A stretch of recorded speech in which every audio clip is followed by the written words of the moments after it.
Et toujours dans le cadre du mois du patrimoine, le département en charge de l'enseignement supérieur a conduit une centaine d'agents du monde universitaire, de la recherche et de l'innovation sur des sites touristiques à Tchébélé dans le Naouri. Parmi les lieux clés visités, la cour royale de Tchébélé, le pic du Naouri, l'ambiance de l'excursion touristique ce vendredi avec Daouda Ouattara et Amadou Marcelto. Accueil et vulgarisation des consignes protocolaires avant l'immersion de la cour royale de Tchébélé, comme le veut la tradition. Le patrimoine mondial de l'UNESCO, le 4e pour le Burkina Faso, s'ouvre enfin aux visiteurs du jour avec à leur tête le ministre de l'Enseignement supérieur, de la Recherche et de l'Innovation. Le temps de l'expression de bienvenue par les femmes de la cour, la délégation investit chacune des réalisations. La peinture, les symboles, toute l'architecture se dévoile aux acteurs de la recherche. Je voudrais souligner que notre ministère, en tandem avec le ministère en charge de la culture, nous avons travaillé ensemble à faire en sorte que les sites sur lesquels nous nous trouvons, à savoir la cour royale de Tchébélé, puissent être inscrits au patrimoine mondial de l'UNESCO.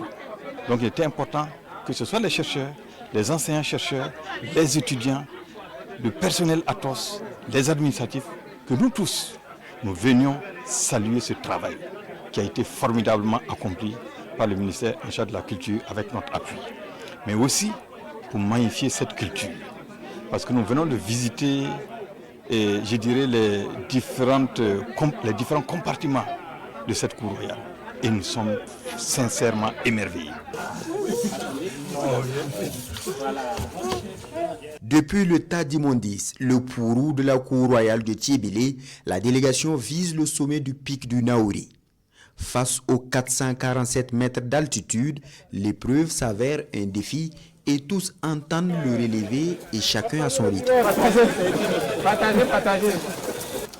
Qui Jean Célestin? Est-ce qu'Alain arrive? Et puis, non, c'est qui a 100 mètres, 200 mètres, 300 mètres d'altitude avalée, le ministre instruit des émissaires, notamment ses plus proches collaborateurs, à le représenter au sommet du pic en attendant son arrivée. Quand les jeunes nous voient, ils croient qu'on est assez vieux, mais on voulait montrer aussi aux plus jeunes qu'on pouvait être sur le sommet du pic Naouri. On dit un esprit sain, passe aussi quand même par le sport. Donc chacun a pu atteindre son sommet, c'est ça qui était le plus important.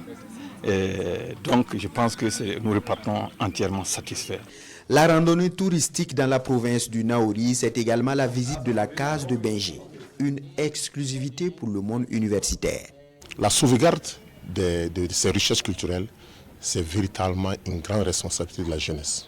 Voilà. Si la jeunesse n'est pas informée, n'est pas au courant de ces richesses-là, je crois que ce serait difficile de pouvoir les conserver de manière durable. D'où l'important d'avoir des étudiants avec nous.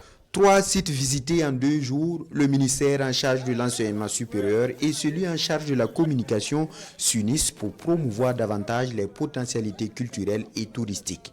Et surtout, faire du tourisme interne une réalité. Nous pensons que c'est des actes à encourager. Le ministère en charge de la culture ne peut pas ne pas être de la partie de cette excursion. Organisée à la faveur de la 3e édition du mois du patrimoine burkinabé, cette sortie touristique a par ailleurs conduit la délégation chez le Port-Père, le chef de Pau, pour une visite de courtoisie.